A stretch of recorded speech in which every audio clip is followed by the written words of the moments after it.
Welcome to Alaqa, a podcast about the relationships shaping systems, capital, and the climate transition. Today, I'm joined by Eric Collins, who's the co-founder and general partner of Impact X Capital Partners. He's a serial entrepreneur, investor, technology executive. He's also host of an award-winning Channel 4 business show called The Moneymaker, which is based on the highly successful US show The Profit on CNBC. In 2018, Eric co-founded Impact X Capital Partners, a UK domiciled VC fund that has closed 2 funds with 49 investments, including Europe's second black unicorn, insurtech innovator Marshmallow. Impact X also invests in select creative projects with the animated series IYANU, which launched to commercial and critical success on HBO Max and Cartoon Network in April 2025. Eric has also authored an award-winning book, We Don't Need Permission: How Black Business Can Change the World. And I'm fortunate to have received a very special edition with a particular note for me. And Eric, when we were recording the session, was so surprised because I keep it just right by my table in my living room where we're recording this episode. And I think he didn't expect it. And that was the first moment of joy in the many, many moments of joy that this discussion allowed us to live together. The key topics we discussed were the tension between urgency and incrementalism whenever one wants to make change in a system. We also discussed access to capital and representation in domains, whether creative domains or venture capital. And also there was a focus on the topic of culture as a catalyst or vehicle for change. I really enjoyed this conversation with Eric. At some point, Eric was a bit surprised that I didn't ask too many questions compared to other discussions on the show. But really, I feel any listener will need the space and the time to listen to the many layers of Eric's thoughts and ample experience. And that's why I gave him time and space to work and to articulate his thoughts. And I think Alaqa, as you may have noticed, doesn't have a set timing. It doesn't have a fixed duration of 30 minutes or 20 minutes or 40 minutes each and every time. Should we consider having longer discussions, I would be the happiest because these guests are just fantastic individuals, fantastic leaders, fantastic change makers, and Eric has certainly many other things to discuss, but in any case, I would highly recommend you take a look at his work. Hello, Eric. Welcome, welcome. Hello, Iman. How are you? I think anybody who is watching and the people who start to get used to my voice can hear the massive smile I'm having at this point. Honestly, you're one of my favorite instant admiration encounters of the last 5 years, and I cannot be more grateful to have you today on the show. I can't be more grateful. Thank you for inviting me. I remember when we met, it was an instant rapport. Yeah. And then we spent time together in Paris, and then you came to London soon Yes. afterward. And we got a Yes. chance to spend some time Yes. in both of our different communities, which I thought was a fantastic way to get to know you and how you think about the world also. So I'm glad I was able to make it. So thank you for having me. So it's funny because just a minute ago, you were asking, how should we place this? Should we be super serious and professional in an old school, old fashioned way, or should we be more playful? And my answer, as you can expect, I wouldn't say be you, but be the multifaceted talent that you are. Joke aside, I think this topic of changing systems and bringing not only awareness, but a sense of action and urgency to these actions and intent also needs a fuel of joy, a fuel of inner energy, of hope. And so I thank you for asking this question because it reminds us, and I hope it will remind the listeners, to find ways and moments to keep on fueling this inner fire and inner source of energy because it's very much needed. So thank you for this intro question. I didn't expect it and I love it.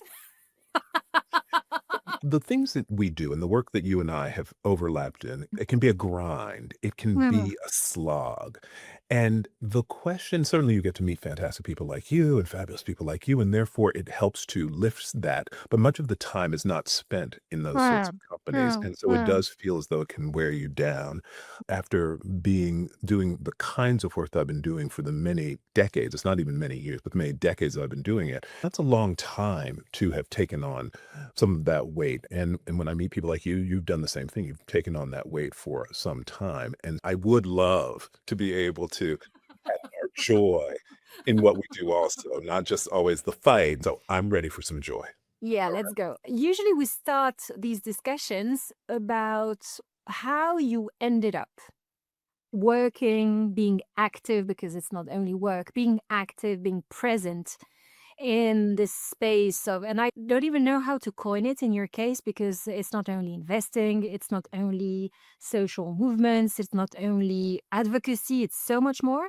How did it start? What path, if you could perhaps highlight one or two turning points in retrospect that you feel may bring some sense of connection and understanding to our listeners? The reason that I have been doing the work that I do, and that is as a venture capitalist now, but before that as a operating executive in fast growth technology companies, and before that as a strategy consultant, is there's work to be done and someone's got to do it. And I say that it seems relatively straightforward when you think about all of the opportunities to improve the world and the amount of time that we have to actually do that. The kind of life that I've led and the kind of family from which I come and the kind of education I've had and the kind of experiences that have gone along with all of that have led to a feeling of urgency. It's led to a feeling of purpose and it's led to a particular direction. Hmm. And it's also led to an impatience and it's led to an intolerance about a variety of things. Not only am I lactose intolerant, which was so attractive and not very pleasant, but these other sorts of intolerances also. So intolerance of delay and impediment and that sort of thing, and also intolerance of saying it's someone else's job to get done. So in some ways, it's because something needed to get done, and I figured I better do what I want to get done. And so that's where we are now. It's interesting, this question of time and relationship to time, because as many people who work in the social space, social movements, and impact investing, in systems change, they say, oh, these things, whatever these things is, then these things take time Mhm. and we need to educate people. And you can't beat the system that has been in place for so long in the blink of an eye. So you need to be patient, etc. How do you think about these objections or common sense remarks, which can seem relevant and which can Mm. sound, yes, of course, we can't beat a predatory system Mhm. just a Mhm. minute, but how do you maintain the line and the difference between impatience as a flaw, as personal flaw, and intention and execution speed and delivery? How do you maintain this line? This is extremely relevant. Amen. I was having a conversation today with a member of government, a high-ranking member of government here in the UK, and we were having a conversation. And of course, I believe that the ballot box, the authority of federal government, state, local governments, I believe all of those things are a real instrument of change Mhm, and can do tremendous things. They're able to end wars, they're able to solve problems of disease, they're able to do any number of things, they're able mhm, to imagine other worlds. When I talk to people, though, there is a conversation about incrementalism, that things move as they move and things can mm, move slowly and bringing everyone on board. mm, And I think one of the things that I have consciously done, and I came from a policy background. I mean, my undergraduate education, my first attempts at real systemic change were my thought was that it could be done if you were a policymaker at the federal mhm, level, particularly if you were in a very high ranking position within the United States government, mhm, that those things would change everything. And I have an example of how I found that to be both the case and not the case.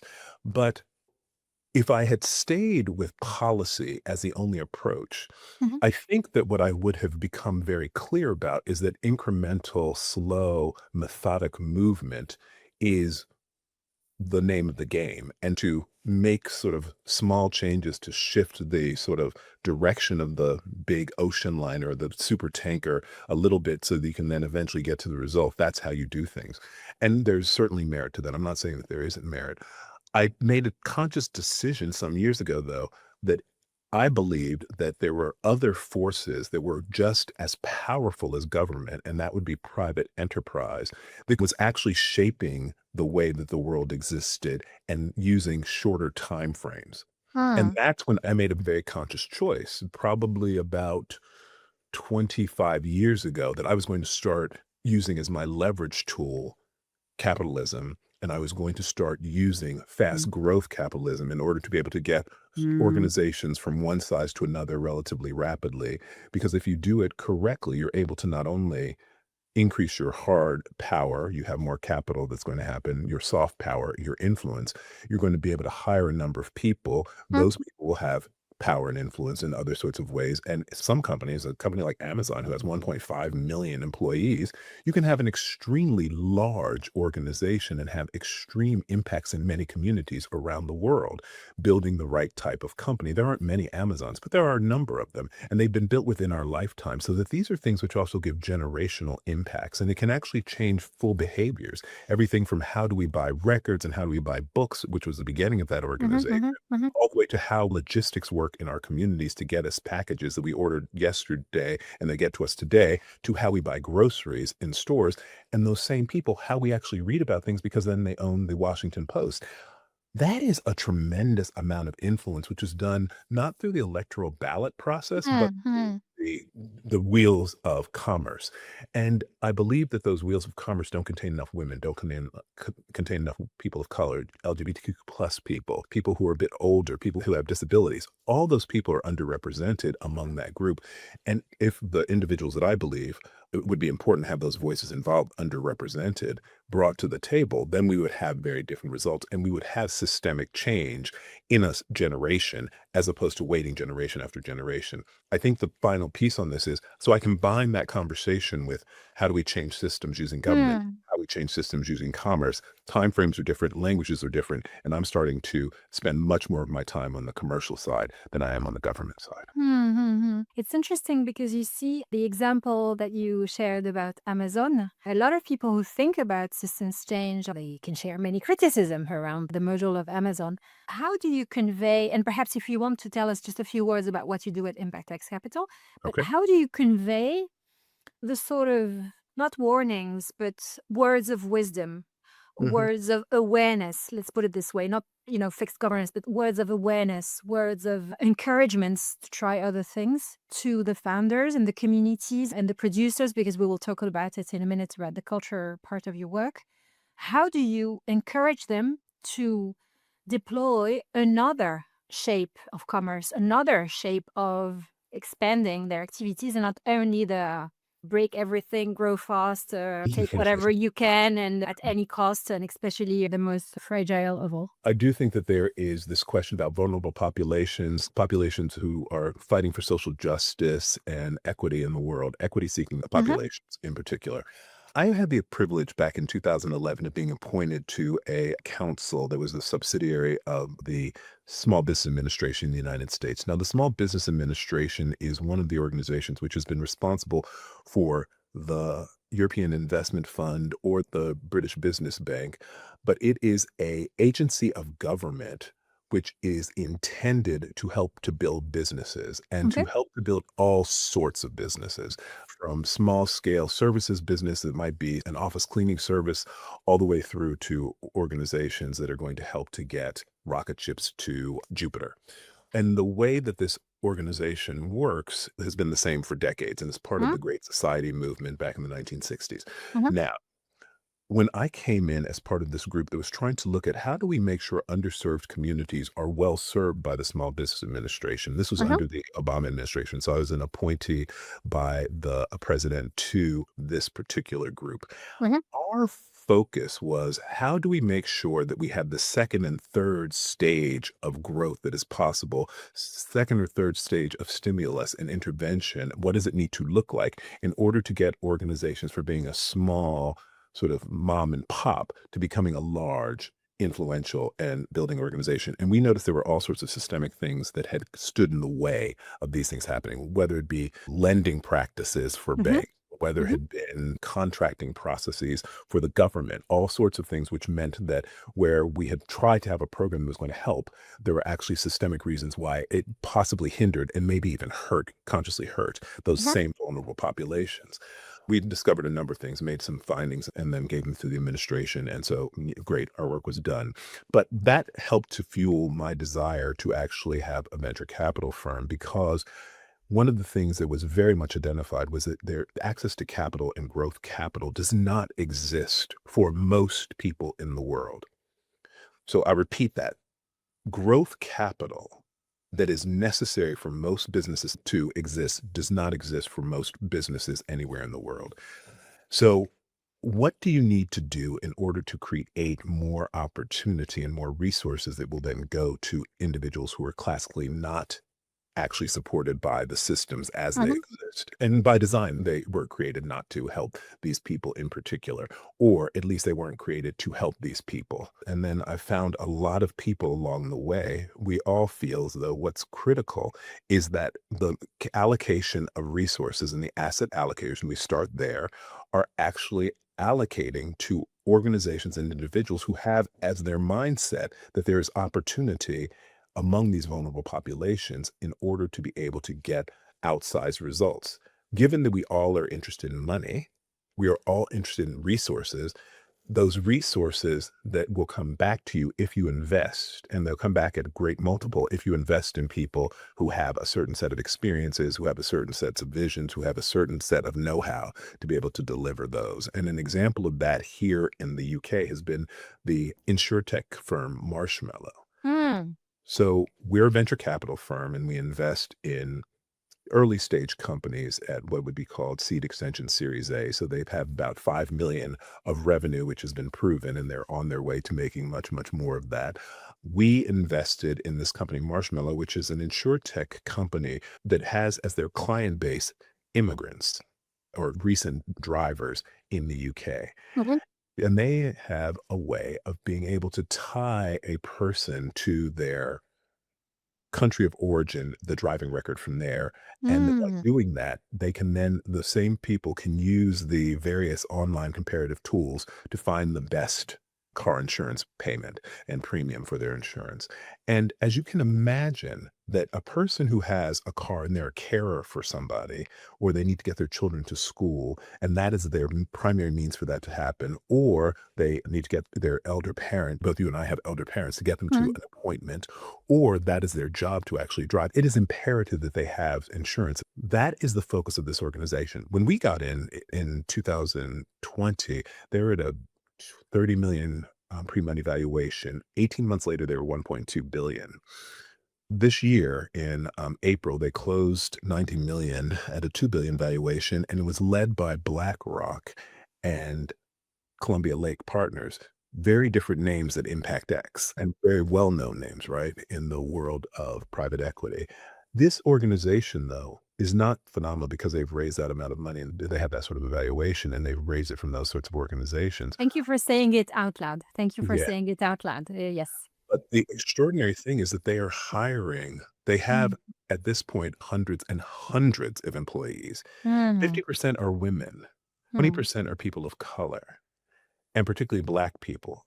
And this is in a fast growth technology company that's been named as one of those most likely to go public in Europe Mm. as well as in the UK. They're on the rich list for their net worth of the people who started the organization, who are two Black, British, identical twins. There are a bunch of things from a signaling perspective, as well as from an actual sort of an objective criteria perspective, make this an extraordinary and a very useful systemic change, as well as a roadmap for what other organizations might look like. And when Ah. asset allocators are thinking, where would your money go? These are the sorts of organizations and these are outcomes that can be expected. And we expect them as a matter of course at Impact Mm. X. So what you're saying is that these people, these founders in this particular case, don't necessarily need a special, let's say, guidance or support when it comes to not falling into certain traps Mm. of standard high growth, high speed expansion, because you believe or you bet on them early enough and with the right set of mindset that you consider that it will work. Is Mhm. it what we should understand from what you I said? think we should also understand that these organizations, because of who started them, not only will they deliver fantastic results, but they will deliver differentiated results. If you were to look at France right now, I know that you sit in that gorgeous Yes. country, and you were to look at a fast growth technology company on the same scale as this one, I bet you would not find that 50% of the employees are women.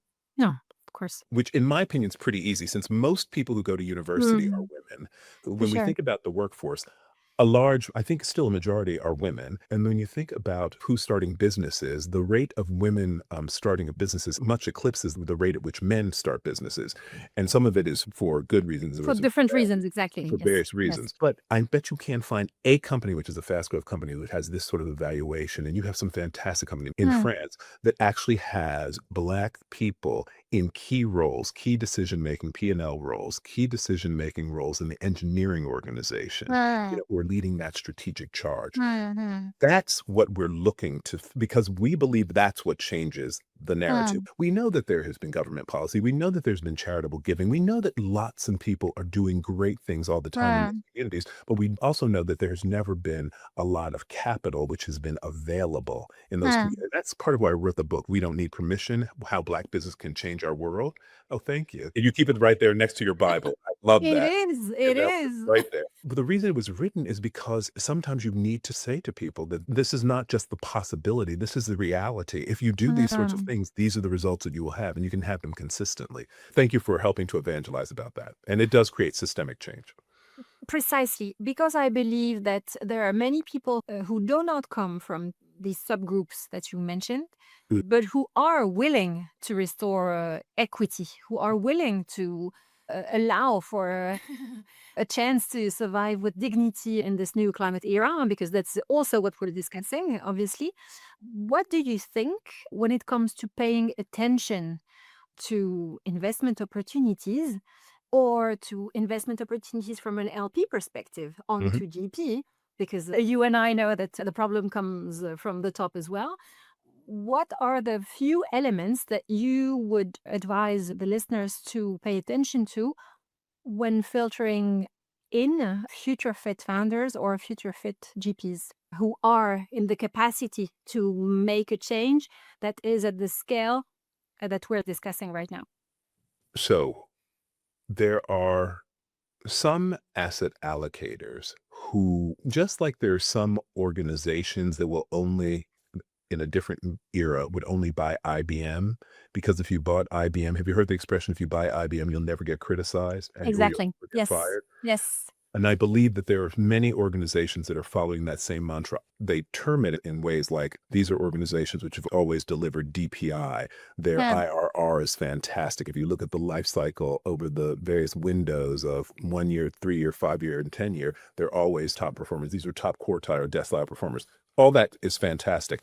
Now, Mm. if we like to really always keep the system the way that it is, which seems very odd in the world of venture because the world of venture is supposed to be trying things that are new and novel. 100%. It is not 100%. it's not supposed to be. It's only an industry which is 70 years old. It's not supposed to be so ossified in its view that the only way to get things done is the same way that it was done last week by the same group of people and the same group of people who spin out from that same group of people, that it's Mhm. only those people. That essentialist kind of analysis exists so many places. And when brought into the world of venture and brought into Uh-huh. the world of finding new things, innovation and disruption sounds very counterintuitive.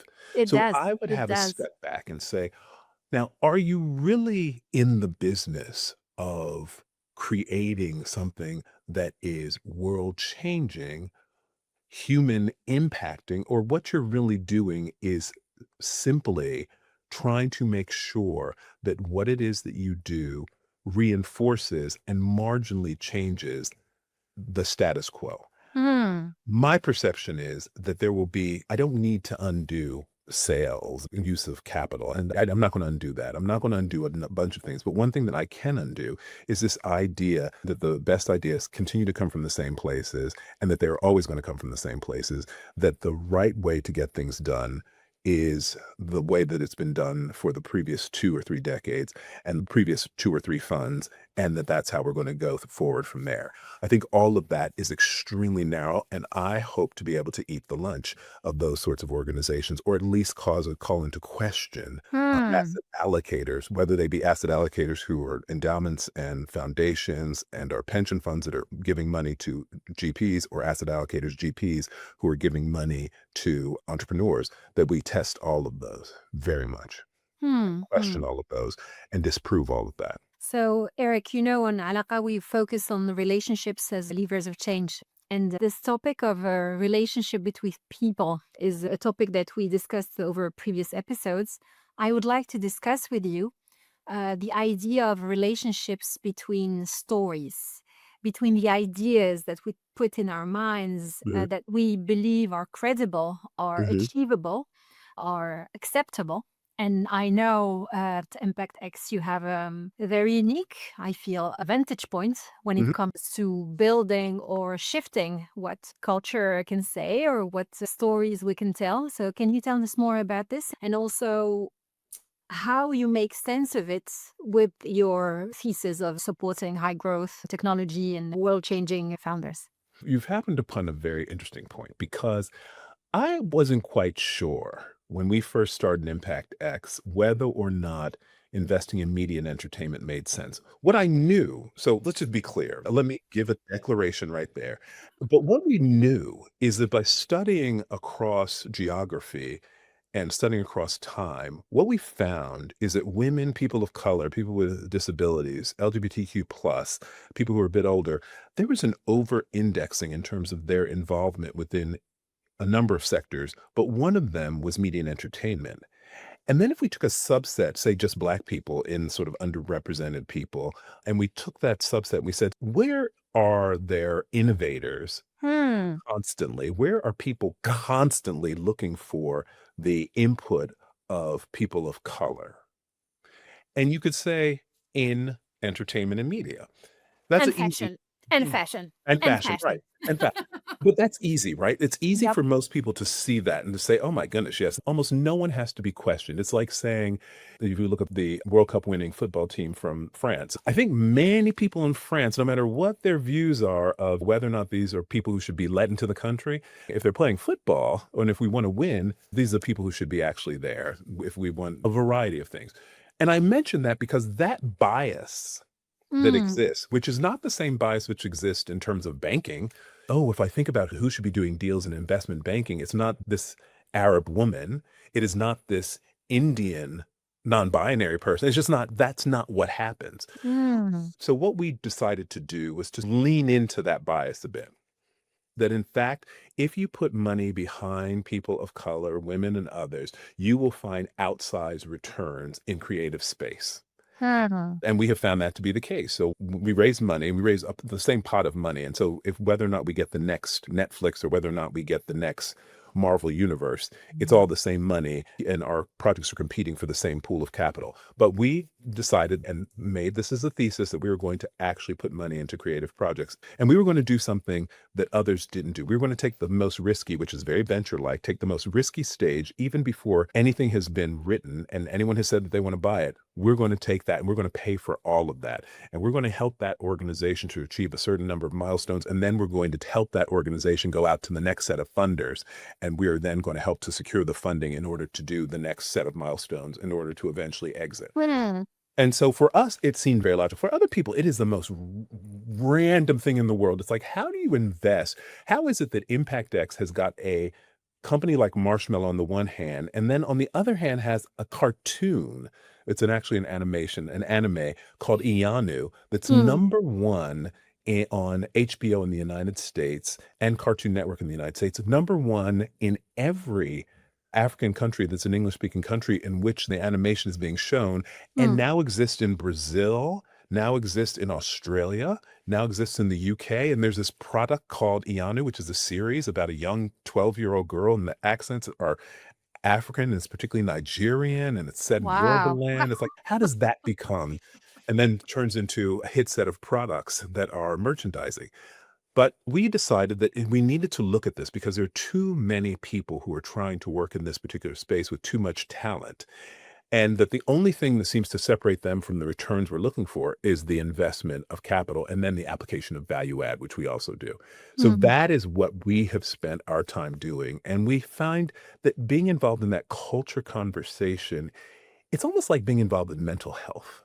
If you, as a young woman, see IYANU and all the people around IYANU who are doing what they're doing in this space and doing great things for the world and really focus on animals and conservation or focus on the environment and ecology, then it helps you to say, I'm part of all of these conversations. Not only am I in the future, there's a future for me in which I exist. Not, what is that thing called? Not like Lord of the Rings, like there, Mm. where it seems as though what happened long ago, where were all the people of color? No one existed.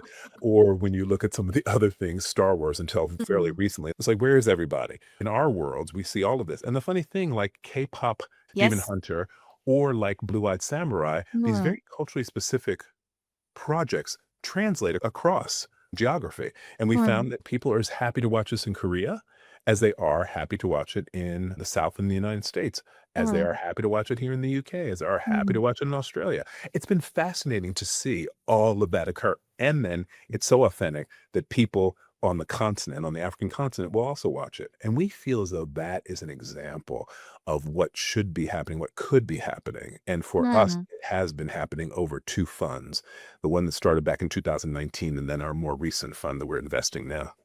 The first time that we met, I really loved this combination of culture and technology because when you look at it purely from a financial perspective, I totally agree with you. There's a similarity, in fact, in the appreciation and the evaluation of the risk from a Mhm, very early stage. But what I found particularly interesting in the offer and the way you designed it for investors is that they could create a sort of change through the conversations, the cultural conversations that were put out there, the stories, etc., but with an element of liquidity, which mhm, was far shorter and far more advantageous mhm. than an traditional VC, which can take many years for your DPI to come back. So I found it super smart to do both together. So yeah, so that's for the little technical discussion, but I think Yeah. it's important to explain it because that's also part thinking strategically and tactically from a financial design perspective Mhm. also makes it easier for other players to come into this game and fund people and organizations like yours. You make a very good point about that DPI. It does help to make our return curve a little less like this, a Exactly. little, that's a less steep decline before we start to see return. And even though the early returns, just based on how our deals are structured for the creative deals, they return earlier and Hmm. then they continue to return. Over And time. in fact, if you look at our return reporting, the IANU is our top performing portfolio company at a 36x return. And that happened within a 4-year period as opposed to within a 4-year period might be 2 steps up in valuation. It's been a full, that realization has been much faster. Back to a conversation about relationships, but now between organizations. Every relationship comes with tensions. And so, is there one challenge you've faced navigating complexity and difficult relationships to make your project move forward? And how did you work through it? The way to work through this has to be communication and occasionally a good fight. Eric, Sometimes, man, you've got to defend your corner. can we expand on a good fight? What's a Mhm. good fight? A good fight often comes from a difference in perspective. And Mm. the difference from perspective often comes from our set of experiences, which have been drawn from years of whatever. And then you are selecting data within those experiences, which help you to draw conclusions. And those conclusions become very hard beliefs. And Yes. those beliefs are what we talk about. My belief is that there is no way to make money from doing creative investments or do it in a venture fashion. My Mhm. belief is that you can. So when you have those beliefs and there is not then other disconfirming data on either side, then you are just arguing. You're just having an argument. And so to defend my corner, what I have to do, and this is a fight I have all the time, is it useful in a venture fund to have a creative element? Hmm. And so why not just do what everyone else does? Even when people say it to us, you're not choosing us as a VC, as a fund manager, to do the same thing as everybody else. That's why you've chosen those other people. You're Exactly. trying to actually round out and create some differentiation within diversify your holdings. And this Hmm. is a different sort of a holding. So we're helping you to do that. And if what you want is for someone who's just the same, and I always talk about this as if you want me to be the Magnum bar, and a Magnum is a chocolate covered ice cream, cup Yes, here. very And good. it's a delicious thing. It's chocolatey on the outside, but on the Yes. inside, it's just as white as anything else, right? Yeah, It's just as plain vanilla, plain vanilla. free vanilla. If you wanted that, then there's someone else for that. But we don't hide what our thesis is, and we're very clear about that. So that is defending. And so the way I defend, though, is I'm not going to defend by, insulting you and saying you're stupid. You should have read my deck. Where have you been? Have you been living in a hole underground? Instead of doing that, I say, the best thing for us to do is to then look at the data. Because if you're Hmm. willing to, let's just look at the data, and then you can decide what your conclusions should be and whether you should rethink any of your conclusions or beliefs. Hmm. That's what we do. I learned this as a technique in law school from a guy named Roger Fisher. It's called the ladder of inferences, and he borrowed it from, I think, a Professor Gardner for the School of Education at Harvard, which is this idea that what happens is people never, when they're having arguments about, I believe this and I believe this, do they go to the data, which is causing them to have that as a conclusion and a belief, Hmm. and then having that sort of, that's the only thing I can actually deal with. So I Hmm. like to go to, so let's choose, what are the facts that you choose that are so important and so interesting and that lead to that conclusion? I'm going to show you some of mine, and let's see whether or not we can come jointly to a different conclusion. And I have to do that with funders. I have to do it with founders. Some people would say it's a question of coachability. Do you have the right kind of people around the table, both founders who you can help coach to, see the world maybe a little bit differently? They've been doing this, they've been having their heads down, they've had a bunch of success, but something has happened. Do you use the same muscles that you used if it's a different situation? Likewise, LPs. I know that you've been investing very successfully for a long time, and you have responsibility for a huge endowment, and you don't want to make mistakes because it has real consequences for that academic Hmm. institution who doesn't have that money. Hmm. However, if we look at this and we look at our performance, we're no longer talking speculatively, but our performance, and we're looking at the performance of this sector, this is what we can show you.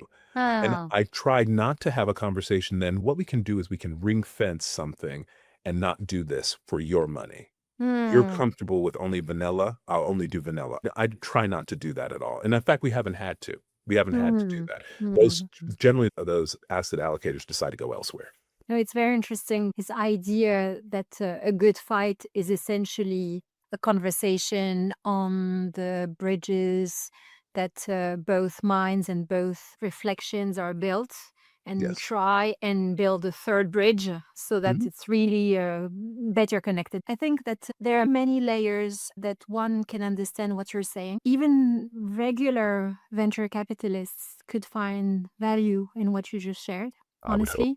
Yeah. But I also think that system thinkers, practitioners, people who are trying to push things in a certain direction or just observe the system and try and navigate it could also learn other things from you.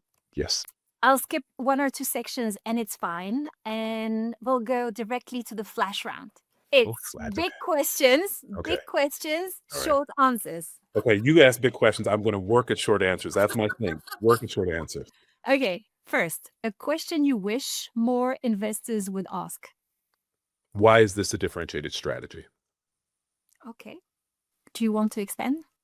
You told me I had to do it fast. No, no, no, Okay. because this one, it can come across Mhm. as, oh, but we ask this all the time. Of course, we ask about the differentiation factors. I mean, hello, this is strategy 101. Who do you think you're Wow. talking to? And So, you know what I would say to them? If you and I were to go through and then look at your search image is spun out companies, spun out fund managers who are following the same strategy that they had in a larger firm and applying it in the next mm, firm that they create. So you're looking at emerging managers, but you're looking at emerging managers who have lower fee structures where you can have more control and influence. But what you're not looking for is you're not necessarily looking for a new thesis. I would be hard pressed. And in fact, if an asset allocator hears a new thesis, they're immediately suspect. The idea of putting down your pen, it does not cause you to pick up your pen and start writing. It causes you to put down your pen because you are not saying, I'm going to invest in Silicon Valley, China, India, and sometimes in the UK or Europe, Mm. and that I'm going to be spending my time in artificial intelligence, quantum computing, crypto, and cybersecurity, and or health tech. If any of those sorts of things, those are the spaces where we find that there's a coalescing of belief that is the space where we will have real opportunity for future growth. Hmm. And those are great areas. The question of, is that going to be the breakout area for the future? And is that always going to be the breakout area is what I'm asking that sort of question. So I really do need asset allocators to ask not just the GP, but also themselves. Hmm. Is this differentiated? Is this reinforcing what we already know and what we already have great exposure to? Or is this something different? Fair enough. One book, music, or practice that helps you to hold complexity in these trying times. My favorite person in a musical context is Nile Rodgers from Chic. Hmm. Yes. Not And only from Chic, huh? Not only from Chic. He did many, many things. Madonna, David Bowie, he's got everybody, right? Exactly. Sister Sledge, everybody. Literally. But as a songwriter, I love his work. With his orchestrations, I love. But there's one song, I Want Your Love, which is, and I like the song. The words I know, but it's not really the words. It's a manner in which he does something for me, which feels a lot like venture capital at its best. He breaks Wow. down the song. So he starts off with great complexity.